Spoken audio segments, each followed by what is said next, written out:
Welcome team. Today I'm so excited to have a Premiership winning NRLW coach, but also I want to go somewhere with you, John Strange. I should introduce you first.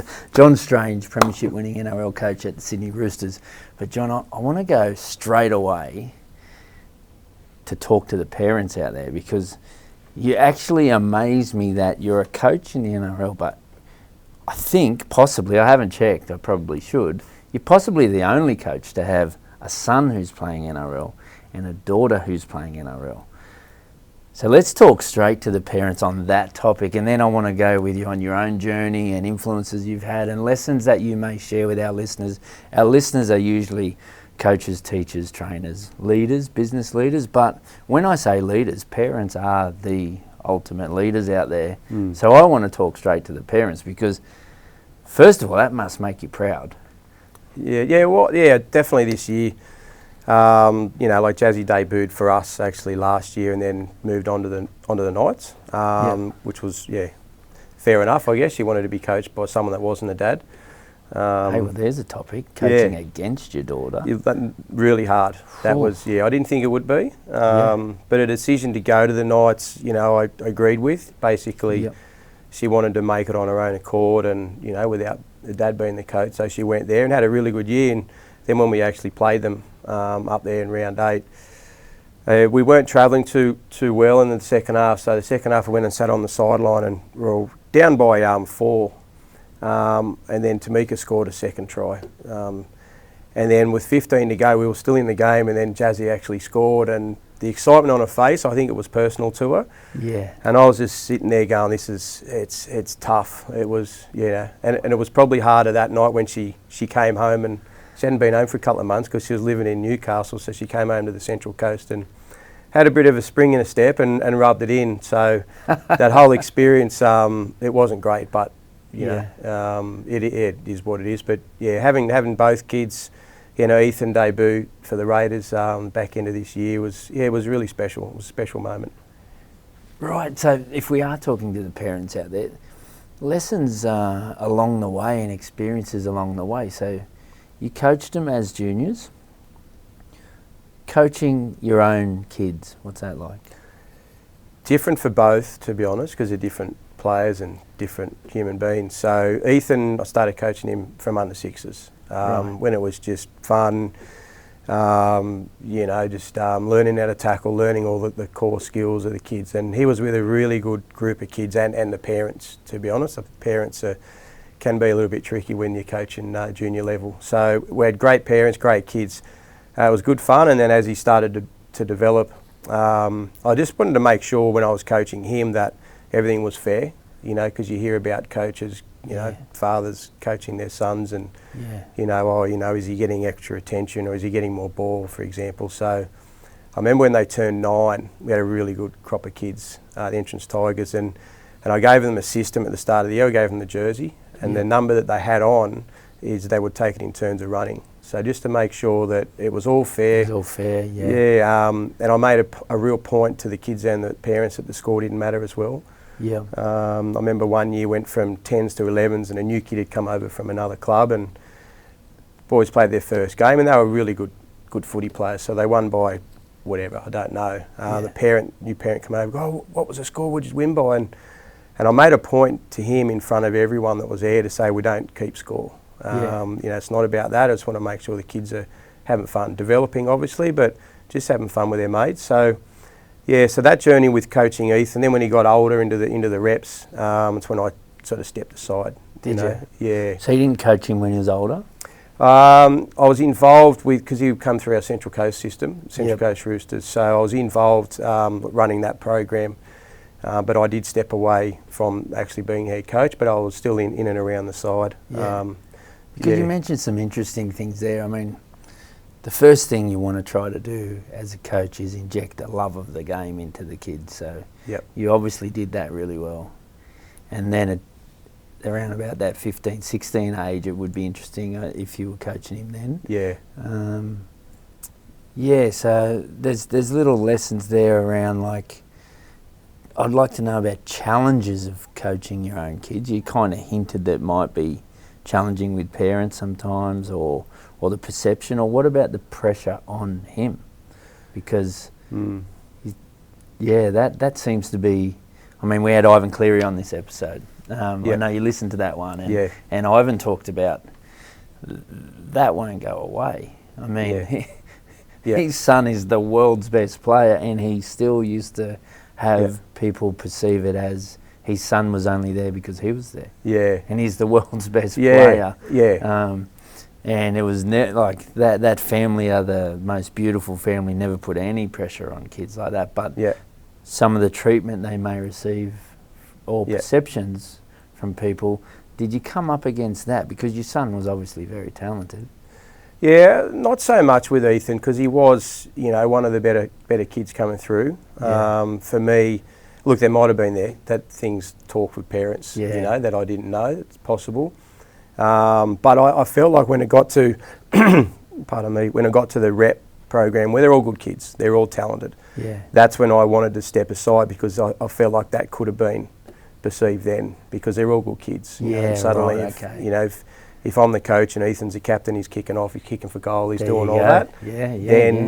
So I made a conscious effort when he got to that level that I definitely stepped away from being his coach and still helped him off the field. But just definitely in that environment, I thought it was important to. That's interesting, because we've done the opposite. So I never coached my kids at a young age, and because of always being in a profile job, I felt that was too much pressure on them then. Real young, and it's only when they're now 15 and they've asked me to coach. That I'm happy to coach. And it's at a different level now where I'm quite happy that I never was involved when they were younger, which, you know what, no, I listened to your journey, it probably would have been cool, those fun years, But now I've got a crop of kids that are looking to be a bit more serious, and they're now asking for my help, which is a bit different, because with that, like you say, it's still, there's challenges there, because you want to protect them from that pressure and that noise that exists. But a bit like Ivan's advice to me was, mate, that's going to be there. It is. It's going to be there. And, if your kid's good, like your kids are good, if your kid's good, then it opens up for that kind of commentary behind the scenes. It's a challenge, but I also I respect even your decision where you decided to step back. Where I've started stepping in, where I was always back. And Well, in fact, for a lot of years, I didn't even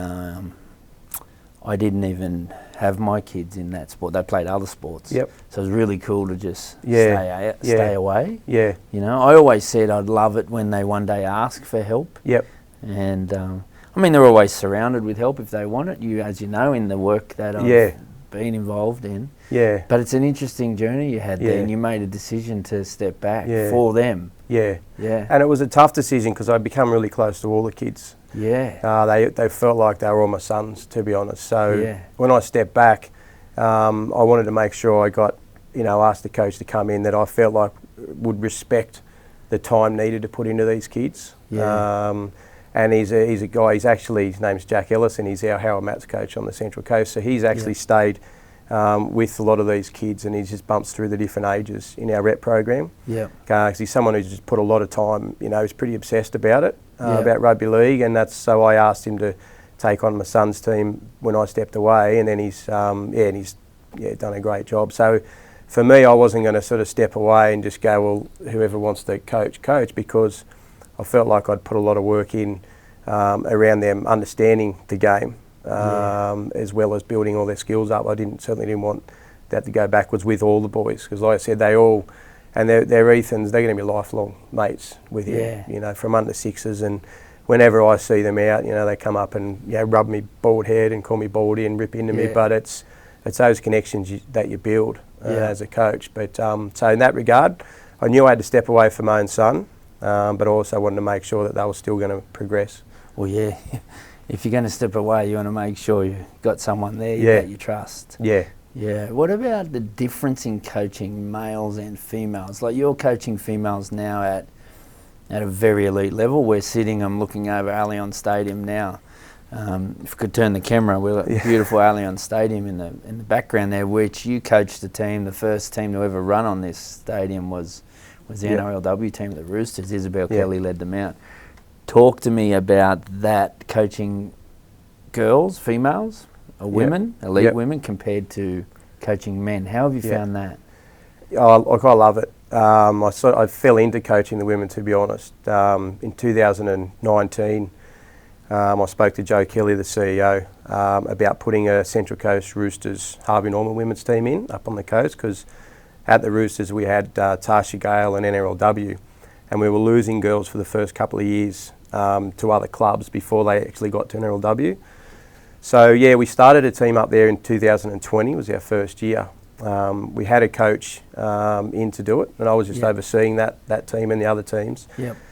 And then she had to sort of move away from it in the pre-season with work. It was too much for her. So I made a few phone calls to coaches that I knew on the coast, and no one was able to do it. So as it turned out, I just jumped in and said, look, I'll take it. I didn't have that much time for coaching because my main role was development manager for the Central Coast Roosters. But when I started coaching them, I realised really quickly that there's a really big difference. And the main thing for me, like as a coach, I like explaining to the players like why I want you to do something, and because there's a reason why. For me as a coach, you ask them to do anything. So the difference for me, I've coached men before. You'd say, right, for example, like I want you to get to the 3-in defender and get the inside shoulder, and then put a play on out here, and we're going to bring that defender in, and you'd explain it. And the boys that understand it, and they go, yeah, sweet, no worries. Turn around, they go and do it. But the girls, what I found, they want to know why. And that's what I loved. So we'd say, well, I want you to bring that defender in because that'll open up that space for that attacker. So they really absorb everything. And for me, that's why, that's the main difference. And that's why I love, and I've had offers to go into the men's space over the last couple of years, but I want to stay where I am because it's really rewarding. Like they take it in, and then they go out there and execute it on the field. And I feel like because the girls want to really understand, I feel like in pressure situations, when they're under fatigue, they're more likely to execute that play because they have really absorbed it and wanted to know the reason why, instead of going, oh yeah, he just wants me to get there, bang, I'll go and do it. So that's a big difference for me, and it's like I said, it's the main reason why I want to stay coaching them. Well, that's very interesting because I've said it so many times on this podcast. The best athletes or even players that I've ever worked with are true students. They are students of their game. The best just love studying the game. It's not a chore. But you've basically described the female player as a very good student. And pretty much all of them. In the male space, there's some that progress their way through being just very athletic, very powerful, very strong, very good players. They've got certain skills, but my opinion is the absolute best. They love the film room. They love the video room. And they'll go home and study. But you've just described the female player as a real student. That's really cool. I've never heard it described like that. And look, I do clips, especially when I first started, or I get a new player in. Like I'll do clips after every game for every player, and if there's a game where I don't do some clips for a player for whatever reason, it might be, well, it's just you did the same as last week, so they'll come and ask me. They're strangely, where's my clips? Because they get used to the clips after every game and they want it. Whereas the boys, if you're not doing clips for them, they're not going to come and ask you. Not generally. You might get a select. The great ones will. The great ones, because the ones that live and breathe it. That's. But as an overall, the girls, they love it and they want to get better. They want to be the best that they can in their position, and so it's for me it's really rewarding. I like the sound talking to you. I mean, I've known you for a while, but I've never spoke this deep about your love of the detail here. Coaches that have influenced you in this space. Let's talk about that, because I'm really big on encouraging any of the coaches listening just to surround themselves with good coaches, good mentors. Who have you had in that space? Well, look, to start with, heaps, like, hundreds probably, to be honest. Like I'll go to, Robbo's training sessions and pick things up from him. I'll also go down, Wyong or the Entrance or Berkeleyvale and watch an under-10s coach and pick things up from them. Yeah, there's always things, the way I look at it, that you can pick things up. So as a coach, for me, it's about, I've got my style, which, everyone's got their style. They're not going to, that's not going to change, but it's about putting information in that complements your style. So there's a lot of people, but there's probably three, to be honest, that come to mind that have really heavily influenced me. And when I started working for the Roosters, I'd come down and when Craig Fitzgibbon, Fitzy was our... Great man. Oh, mate, great fella, and he was a defensive coach, as you'll obviously know, for Robbo's team. So I'd watch all the things he'd do, and everything he'd do, like from his tackle tech, to his marker systems and A and B, edge defence, middle D. Everything was really detailed with Fitzy, the way he'd break it down to the players. So I'd watch that, then I'd chat to him, and this is the type of guy Fitzy is. He's always got time for people. Yes. So he'd... Actually, pause. Fitzy, if you're watching, you better be on this show next. You're welcome anytime. Yeah, get him on. He's great man. Sorry to cut you off, no, but mate, you just opened up to invite Fitzy on this show because I've worked with Fitzy when he was... I worked at the Roosters some time ago when Fitzy was the defence coach, so detailed. And then I'd worked at Penrith when Cam Serraldo was a defence coach, so detailed. Who gets a lot of mentoring from Fitzy, and it's no coincidence that Roosters' best defensive team win back-to-back premierships. Zero best defensive team, a lot of Fitzy stuff. Best defensive team. 3 premierships. So Fitzy's had a great influence on me as well. And we work together with the Origin team, and we work together here. But I love him as a bloke. But I know now. When even I asked you who's influenced you, I know why, because he gives time to people. Fitzy gives his time. It's not that hard. That's another lesson to listeners. If you're in a position to give someone time, it's amazing what influence that will have or impact that will have. So sorry to cut you off. No, mate, no. We could do a whole segment on that. We could. He's so good. Like you said, and for me, I never felt like I was intruding or bugging him. He was just, and I'd say, mate, that tackle tech you did over the ball there and you turn this way, or whatever it was. And then he'd break it down, and the thing I loved about Fitzy is he knows exactly why he's doing everything or asking the players to do everything, which is key. And I've seen some coaches at high levels do certain things, and then I've had a chat to them and they don't quite understand it. They'll do it because they've seen other teams do it, Well, they've seen it on TV, so they'll do it, but they don't fully understand it. So that the best coaches, for any coach, whether it's under 9s or NRL or NRLW, whatever, you've got to really understand in great detail what you want your players to do. And even if you don't understand all of this, but if you understand this, then that's what you need to give to the players. Because the minute you give players something that you don't understand, you'll lose them. 100%. And that's at any level. That's a great little message you give, because especially at the elite level, players will sniff that on you. So, of course they will. For example, there's a piece that I totally own. If a player asks me something about something else, I go, if I'm not that sure, you know what, we need to talk to Rob about that one, or we need to talk to the attack coach about that one, because they'll come and ask questions. But if you're ever presenting or speaking on a certain topic, you better know your stuff. 100%. You better know your stuff, and you better truly believe in it. Because players, and you know what, I even feel young players would as well. Definitely. They're smart kids these days. If they'll sniff a fraud anywhere, I think. Especially elite kids. They know. You better know your stuff, and you better truly believe in it, and you better be able to tell them why. Especially if you're coaching women. 100%. They're smarter than us, so they'll work you out pretty quickly. But no, it's so key, and that's what I said. Like even if your level, like you don't have to know all this information to be a great coach. You just have to really believe in what you do know, and make sure you put that across to the players, and then you can build from there. And so you mentioned Fitzy. You said you had 3. Who else? So Cooper Cronk, once again. Cooper, if you're listening, welcome. Get him on. Get Coops on. So he works for obviously the Roosters and done some work in particular with our halves. I remember about 3 years ago, I went and had a chat with him, coffee shop in Bondi, and before I was getting involved in the NRLW, and I was just picking his brain about, you know, how he played, and it was probably the best hour I've spent in relation to understanding rugby league with someone. Yeah.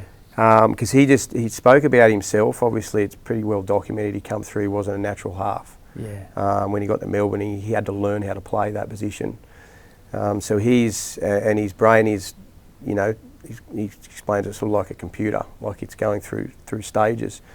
And he broke it down to me from a halves point of view, the processes that he goes through on the back of every play of the ball. You know, a lot of it's determined on the speed of the play of the ball, and then what happens around there with markers and starting points and everything like that. So he broke that right down, and it was actually really simple. Yeah. But, you know, and then you know, that goes from talking with other NRL coaches, and they throw all these complicated things in. But when I spoke to Cooper, it's so simple, but it's so effective in his approach. And it's also about, same with Fitzy, with Fitzy's defence, how everything's connected, like your markers are connected to your A and B, edge and middle. Everyone's got to be connected, which is, I'm sure, what Serraldo was like at Penrith as well, you know, to create that solid wall. That's what Cooper was also big on as well, about not just the halves knowing their role, it's the players inside and out, them knowing what the half was doing as well. So it's that, everyone being connected, which is obviously, for me, that's what I'm big on, everyone understanding each other's role, not just their own. What a great lesson. Even the fact that advising people to just go and have a coffee with someone. Like that 1 hour was one of the most influential hours. So I try to get that across on this podcast sometimes. I deliberately do it. I travel the world sometimes to have 1 hour with someone. I've done that before. So you've just said, I mean, Cooper Cronk, one of the smartest men you'll ever meet. I get to see him now day to day here at the Roosters. What a smart decision that was for you. I mean, I can't believe like people don't talk to him about him as much as like he played 9 grand finals, I think. Pretty sure it was 9 and won 6. It's insane. Like, it's insane. And that's Origin in Australia. And I remember I only ever had a week with him as a player. It was in an All-Stars team, but I remember watching him prepare for a week, and I was just in awe of like the detail he was going to. You knew he was going to become one of the greatest. We talked about it before, the real students of the game, you know?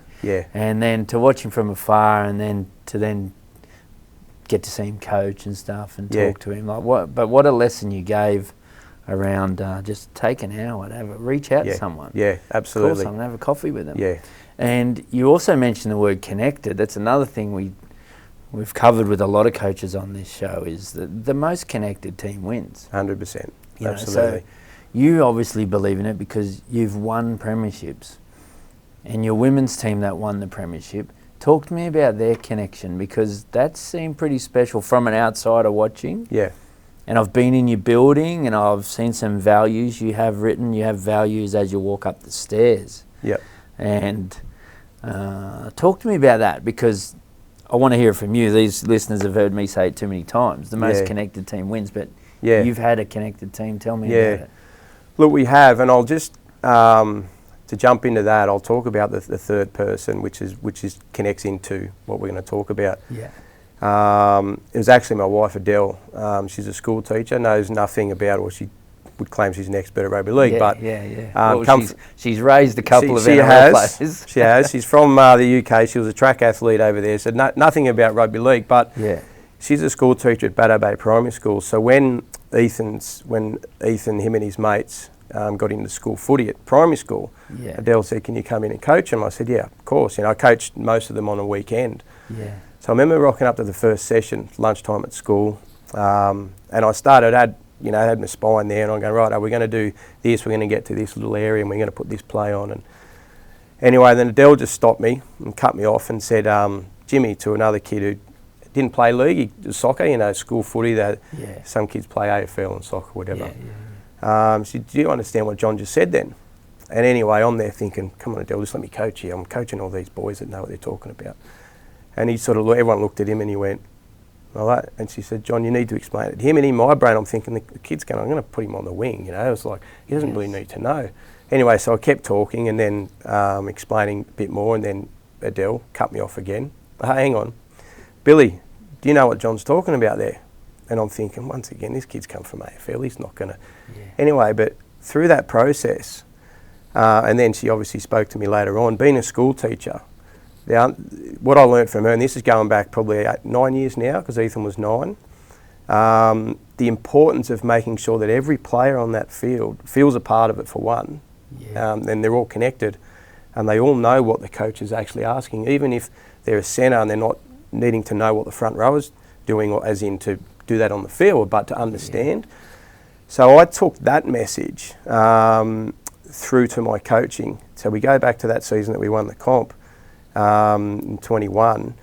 We, with the NRLW side, we started off our first 2 games, we lost our first 2. There was, back then there was only 6 teams in it, so you had played 5 rounds. So we're under the pump.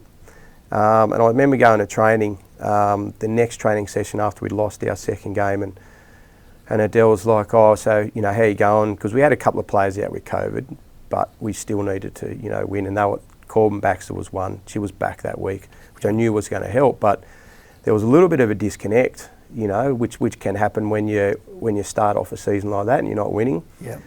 And then Adele said to me, how you going with the girls? Are they happy? And I said, oh, yeah, I'm just, you know, yeah, like, someone's got a bit of an injury coming back from COVID. And he says, no, how are they going? Like, how are they going off the field? And I said, oh, I don't know. Like, for me, I'm footy. Everything's footy. I'll talk to them when I get the training, and I'll say, you need to work on this, that, and the other. He said, well, you got an hour and a half the car. Why don't you ring some of them and see how they're going? Not to do with footy. I went, all right, no worries. Yeah, no, all right then, sweet. So anyway, I think I rang most of the girls that I could get a hold of, and just said, how you going? And we got the training, and there was just a different aura, there was a different feel when we started. Everyone was a little bit more relaxed, everyone was a little bit more happy, because I just spoke to girls about what they were doing at uni. You know, kids, how's your kids going and stuff like that. And it was once again, it was my wife Adele's way of... That influenced it. That influence, that she knows what I'm like when I'm coaching, it's just pure footy. But she also saw at that time that I needed to help these girls connect. So I needed to connect more with them and then help them connect. So, and then we went on and we won that game against the Knights, and we won the next one. We got into the, and we started to build momentum. We started to really grow together as a group, the staff and players. Went into that semi-final against the Broncos, the unbeatable team. They'd won every premiership. We didn't stand a chance. And we come up with a game plan that was funny, actually, that they had guns, they were stacked. We had a good side as well, but they had all the gun players, and I said to the coach, "This is going to be our game plan. It's going to play with a lot of width. We're going to move the ball around a lot. This is the only way we're going to beat the Broncos." And I said, "Well, put it this way," and they're kind of looking at me, going, "Oh, okay, it's a bit risky, you know." I said, "Put it this way: we're either going to win or we're going to get flogged. But it's a semi-final. We're going to go down swinging." So 13 minutes into the semi-final, we're down 16-0. We had one player sent to the bin for 10, and I'm sitting there going, well, I think I know which way this is going. I think we're getting flogged. Well, you know, that's the way it was. But and then it's the girls, they never, ever, and I spoke to them after this game. We ended up coming back and winning the game. Obviously, yeah. And they did not doubt at all that they were going to win that game at all. They just had a real belief and a confidence in each other that I just felt that, you know, it wasn't just footy. It was about them being connected off the field and on. And we went on to win that game. It was a brilliant game of footy, not just because we won. It was a really good game of footy. At that time, everyone was talking about it. It was probably the best standard of women's footy that time. And then we went on to play the Dragons, who'd been really good all year, and we got over them as well. But so that was just a short season, but from being really disconnected and little fractions here or there, coming together off the field, putting that together on the field, and then obviously getting the result. It was really special. Well, there's so much in what you just said. I'm going to go way back to your wife, Adele, to start with, because that's a real lesson to any coach, any teacher. There's so many times, John, I've listened to coaches say, "Oh, I told them that. Oh, we spoke about that. We said that. Oh, they didn't do that, but we already spoke about that, John." Yeah. And over time and lessons I've had off some great mentors and great coaches, my response is, Well, it depends. If I know them well enough and they're open to help, my response to that person is, did they actually learn it? Which is what Adele was basically saying to you when you were coaching those kids. And did that kid actually understand it? So it's fair enough saying the whatever it is, the detail, but the challenge for any teacher, any coach is, did they learn it? That's the key. So how did you present it? Did it stick? So your wife has just given you the best lesson to share on here is 100%. To any coaches, not so much because some teachers and coaches and trainers can talk and talk and talk and talk. They'll talk at players and not to them. So if you're asking yourself after every night when you leave training, you go home and say, did they learn it? Is a great lesson that you went to there. It is. Really good lesson. And then the bit about connecting away from, I mean, one of the best mentors I've had, and he's been on the show, one of the most listened to episodes is Wayne Bennett, who, if you talk to any player that's ever played for Wayne, he's like the godfather. He's like the father figure. And that's because he cares about them as a person. And like you did, that you started to feel more connected to him. Wayne was very much big on that. There's some other, Ivan's so big on that. He's so big on that. And I know Robbo is here. He's in a club where he's big. I mean, he's had his influences in that space as well. But there's something in that I think if you invest as much time into that connection piece as you do the X's and O's, it's powerful, right? Well, you need it both. That's one thing I've realised. I'm very technical and, everything about footy's got a reason and everything like that, but if you don't have that connected group. And the understanding, I say to my players all the time, I want you to challenge me. So whatever I tell you, I don't want you to just nod and go, I want you to think about it. And then if you think there's a different way or a better way, I need you to ask me, because I need them thinking, I need them to absorb it, I need them thinking about everything I've said. And I say to the players all the time, I love questions, love them. And even if there's a big group, if I'm explaining something and you're not sure, please ask, because I'll explain it again, or if you're not sure, there might be 2 or 3 others that aren't sure. And I want to make sure that every single player knows their role and the team's role as well. I mean, then there's some great influences on the detail side, like you said, Fitzy, so get in the mix. So for me, that was Brian Smith.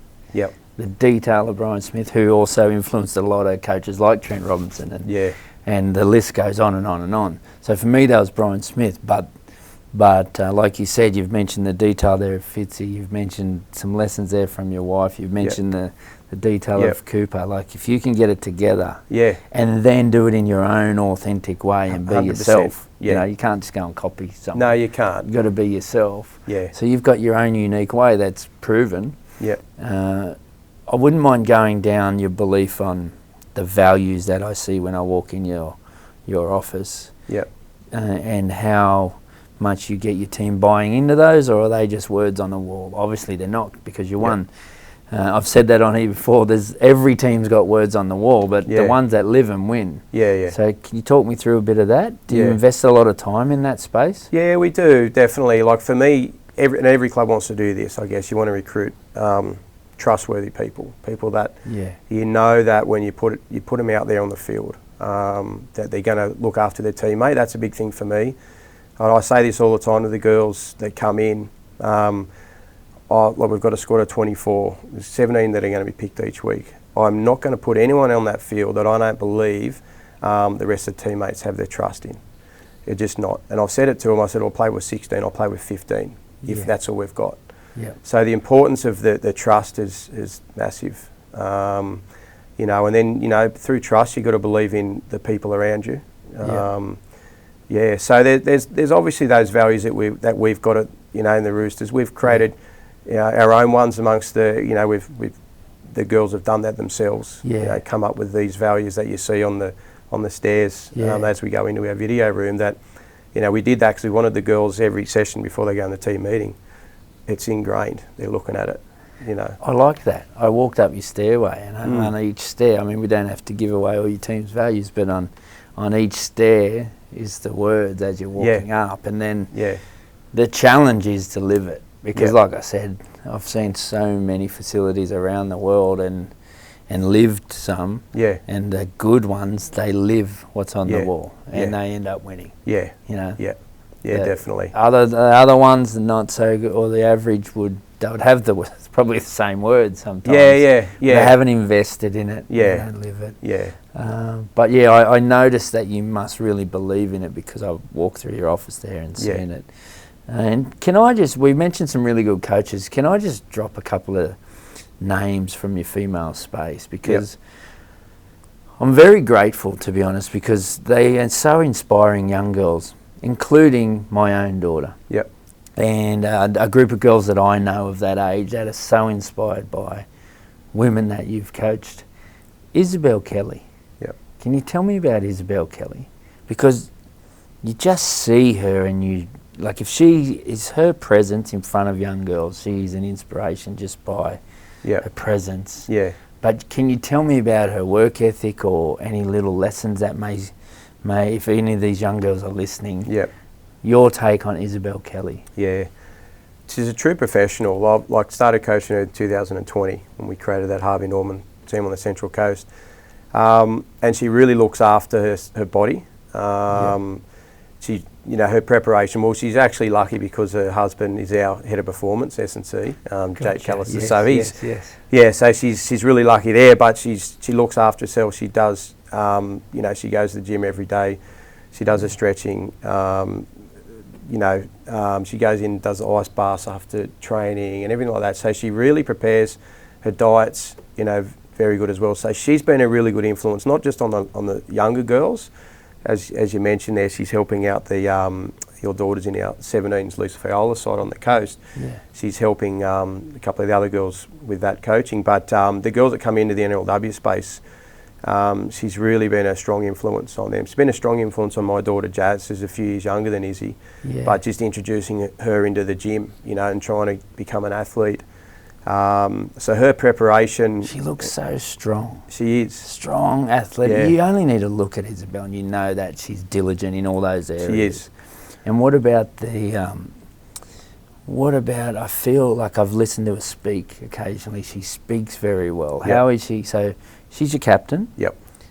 How does she handle that? I mean, because everyone's different. She needs to be unique to herself. There's all different types of captains. Yeah. But what's she like? Because I've seen her public speaking, very impressive. Yeah. What's she like in the building? For me, I love having her as a captain because, she doesn't talk for the sake of it. I love that. Some people definitely do. They go, I've got the C next to my name. I better say something here because I'm the captain. Yeah. She doesn't do that. Obviously on the field, she leads by example. But at training, she leads by example. In everything that she does. But what's most impressive for me is, like, I'll have my chat before the girls go out before a game, and then I'll leave them. And then they'll circle up and I'll leave it to Izzy to have the final say. And she's very clear and very direct. She doesn't mince her words either. She uses language that I don't, which is cool. Really? You know, she's the player, and but she's very clear, and the girls certainly do respect her. Because of certainly how she plays and trains, but very clear and direct. And then even behind the posts, if she's not happy with the girls, she'll let them know. But not in an abusive way or pulling anyone down. She'll just go, this isn't good enough, or we lost her inside shoulder there. We've got to be better, or whatever it is. Very clear. So it's not personal. No, it's not personal. Very clear. Because she has. Like the expectation that she has on herself. Like one game this year, she got beaten. She never gets beaten. She's best defender in the women's space. Yeah. She got beaten once, and then she said to me after the game what happened. Anyway, so I cut some clips and showed her, and I said, look, it's just because of this. You come up and you give this shoulder away a little bit, and she's like, oh yeah, no worries. No, most players don't do that. Like it wasn't beaten for someone to score. It was just they got on the outside, and then the winger just tackled her 2 metres that way. Yeah. But in her mind, because she's so obsessed about being the best out there, which is why she has been, one of the best for so long, she wanted to know. And then I just spoke to her and cut some clips and showed her, and she's like, "Sweet, no worries." Yeah. And she will continue to do that. And just around a preparation, like she's built her body up to be a really powerful centre. So I had a chat to her a couple of months ago, without giving too much away at the moment, about her potentially playing a different role for us next year. Yeah. Which means a bit more running. Yeah. And I said, how do you feel? Because you've built yourself into this powerful centre. And she's like, yep, that's fine. I'll speak to Jake and he'll get me ready for that position. So she's, in her mind, she's like, yeah, sweet. I'll get my body ready to play that position if that's what you need. Yeah. Like, you know, that's... Well, what I love, just from asking you about, I mean, I know a brief, you know, bump into her or whatever, but I've never observed her like you do day to day. But what I love listening to that is leaders, first of all, take care of their own job. Yep. And they own it, which she does. Yeah. And wants to be the very best, to the point, one missed tackle and she wants to know why. Yeah. Very, very diligent. But you mentioned there the key that I love about leaders is making others better. Yeah. So before you even went to that path of her and her diligence, whatever, you said how she made your own daughter better. Yes. You know, that for me, the superstars that build themselves up as a superstar, but then the real leaders want to make someone else better. Yep. And I've sensed both in that. And then they're not afraid of a tough conversation either. Yeah. So there's no wonder why she's your captain, because you pretty much ticked every box there you want as a leader. Yeah. You know, so Isabel, if you're listening, you're welcome on the show as well. Jeez, we've had some shout outs, haven't we? We've got guests coming. We've got Fitzy, Coop and Izzy lining up. So who else in that team? I mean, I see you recruited Millie Boyle. She seems like a great leader as well. Another one who leads by example, takes care of herself, the ultimate performer, winner, like just won premierships everywhere. Yeah. You know, Millie, if you're listening. Have you got anything on Millie or anyone else? Jess Surgis, I know, very inspirational player to the young girls. They're the type of names that most of them are familiar with. Or is there any other names that we're not so familiar with yet who, in your eyes, is superstar? Yeah, well, there is. But I guess firstly with Millie, like you said, true professional. Yeah. Like it's off season now, but she's training every day. I know, she's in the gym, she's running. We're down here with her and Keely Davis yesterday. They want to do some extra skills work. You know, it's December. Yeah. You know, that's what I love. You know, do you want to get better? Let's go. And that's so I love coaching her because she's got that attitude. Yeah. Keely Davis, another one I just mentioned there. She's got the same attitude, and that's why those girls are, you know, Origin players and Gillaroos. Yeah. And Jess, Jess is a bit different. She's that player. I reckon every club's got one. I reckon Robbo's got one now in maybe Brendan Smith, and you know that a little bit loose in relation to you're not sure what you're going to get with Jess all the time on the field, but that's what makes her so good. Yeah. Like she is just a freak of a person who can, you know, just turn a game just like that. So it's exciting. You got to have them too, right? Yeah, 100%. She's the X factor. Look, you spoke to me about it before. You love coaching her, right? Yeah, but she's, you know, we missed her this year with her injury. You know, we had a few girls out this year, but she was a big out for us. Yeah. You know, we had her and Izzy really working all year, getting us out of yardage, and just their carries are amazing. And then, you know, Jess at the other end was finishing tries off, and I think Jess had her best season this year, to be honest, ever in NRLW. Yeah. The first season I coached Jess, I was sitting in the box going like that. Now it's just like, sweet, you go for it, you know, because she's just going to create things and for people around her. So, so she's another one there. But some younger girls, I've got Tavana Papali. She's a girl. She was in our squad this year, but did her ACL, unfortunately, a couple of weeks before round one. Yeah. So I've got really big raps on her. She's Australian schoolgirls captain last year. Yep. She was going to be again this year. She was up at the Nationals and in the last game did her ACL. So she's, I think she'll be a really good half coming through. So she's very direct. She plays direct. She's a great defender. She's got a really good attitude towards attacking defenders, which I want halves to do. Yep. Go back to my own son. That's what he's, as a half, he always wanted to attack the defence. He was never a half that wanted to play before. He wanted to take them on. I actually see similarities with Tavana and my son. You just mentioned something that probably, I know we're talking about the women's, but there's a little lesson here for parents, because you just mentioned your son trained as a half, but you got to be ready to play other positions, right? Yeah. Didn't he play as a centre in that Origin game? He did. That New South Wales under-20s? Under 19s. Under 19s? Yeah. And he was the best player on the field. I think he won the man of the match. Yeah. And so he's trained as a half, but he has to play centre. I have this thing with trying to convince young coaches that are developing athletes, play them in multiple positions, because you never know where they're going to have to play. Oh, look, absolutely. And for Ethan, obviously coaching him at a young age, like I was probably a little bit obsessed with, for that age, with how I coached in relation to, like I said, it was nothing about the team winning or anything like that. It was about them being able to tackle left and right shoulder the same. Pass, flat and spiral both. This is all the kids. Yeah. And Ethan was no different. So making sure you can transfer the ball and fend, step off both. So with him, and I didn't know what position he was going to be, and I used to say to him, when he was 15, he was tiny. And I said, mate, when you get to 18, when your body finishes growing, that'll determine more so where you're going to play. Yeah. But through this period of growing up, I want to make sure that you can play any position on the field.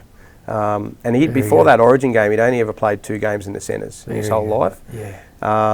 But he understands the game, and he's a footballer, and he could play lock, fullback. Yeah. I think his best position is a running 5'8", but the main thing is you don't ever want to pigeonhole kids. Yeah. And that team I had, I was rotating them every week into different positions, and just getting them to understand the game as a whole, not just in one position, but just developing all their skills. So brilliant. I think it's key if you're coaching kids. And your daughter, what other sports did she play? So she was playing a bit of soccer, AFL when she got older. Brilliant. And then, a little bit of netball as well. Like a lot of the girls sort of go through that path. But then when she found league, it was really interesting, because I didn't think she'd be into contact. Yeah. I've never really seen, like Ethan was an aggressive parents think kid. The same. Yeah. Yeah, and with her, I'm thinking she'll, she's a pretty quiet sort of girl. Yeah. And then the first game we saw her play, I'm like, what's going on here? And then I remember one day I spoke to her, because I coached her in, it was under 15s, we played for Berkeley Vale in the Nines comp at Newcastle. Anyway, she was pretty quick. It's always going to be an outside back, but she kept running straight into these girls. And it was, there was heaps of space. And I pulled her off the field and said, Jazz, why don't you just step and try and run around?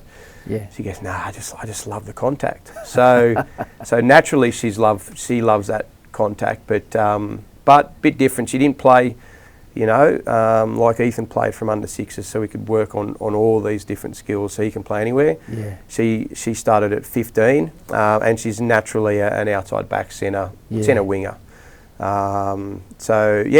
But playing different sports for Jazz was good. Catching high balls. Huge believer in it, mate. Yeah, it's so good for them. Huge believer. Basketball. Let kids play multiple sports. Yeah. And that's what comes out at the end, Yeah. Plus with a bit of mum's genetics by the sound of it. Well, it's all her apparently. Yeah. Every time, Ethan's in the gym and this, and he'll say, oh, look, I've done this, and she'll say it's because of me. So it's all her apparently. Yeah. So but that's fine. You can have that, mate. I want to thank you, because there's a lot of lessons there. Some people listen to the episodes multiple times, especially the coaches, and they'll find something each time they listen to that. One thing I noticed, mate, with you is, because I didn't even ask you where do you see yourself going as a coach, because I feel you're actually very present. Like, I feel even when you said you fell into this role, you weren't you didn't set out to go and do it. It's just, you just keep true to you, and you've got obviously your own philosophy that it just seems to be taking care of itself. Yeah. So that's a bit of advice that I like to give coaches, is to just keep coaching wherever, but keep learning like you do. But I don't even need to ask. I'm sure you're going to have a whole career of coaching. I don't even need to ask where you see yourself unless you wanted to go there, because I just feel like you can just feel you're totally present. Am I right in saying that? Love what I'm doing now, and I can. And I've had offers to go into the men's space at other clubs and that over the last couple of years. But I love what I'm doing. I love working for the Roosters. The girls that are there, we've got a real mutual respect. Which is important to me as well. Like some of these girls are staying here, you know, because of me, so I want to stay here because of them, and obviously the club's been great to me. And I never had any aspirations to be this coach at any level anyway. It's just something that I love doing right now. And as long as I keep loving it, and, you know, and the club want me to stay, I'll just stay where I am. If you're ever stuck for anything, you just ring your wife. 100%. She's the one. I don't need to ring her, she'll be telling me. If I slip up at any stage, she's there. Oh, beautiful. Thanks heaps, mate. No worries, heaps. Cheers. Thanks, buddy. Some of the best learning you will ever do will be talking and listening over a beautiful glass of red, which brings me to thanking our sponsors at Mortimer's Wines. Mortimer's are a family-owned vineyard in the beautiful region of Orange, New South Wales, Australia. Their historic 150-year-old schoolyard building that is now the cellar door, it provides a great atmosphere to taste their fine wines. Visit mortimerswines.com.au. Some of the best learning you will ever do will be travelling. Give yourself space, time to creatively think, to learn, to meet people, or take a vacation with your family. Give yourself that time, and there's no better person or people or company to help you than the people at Tripadeal. Their experienced agents will look after you from start to finish. They will plan your flights, your accommodation, your car, your excursions, whatever you need. If you want to plan a trip of a lifetime, Tripadeal is the place to go. tripadeal.com.au.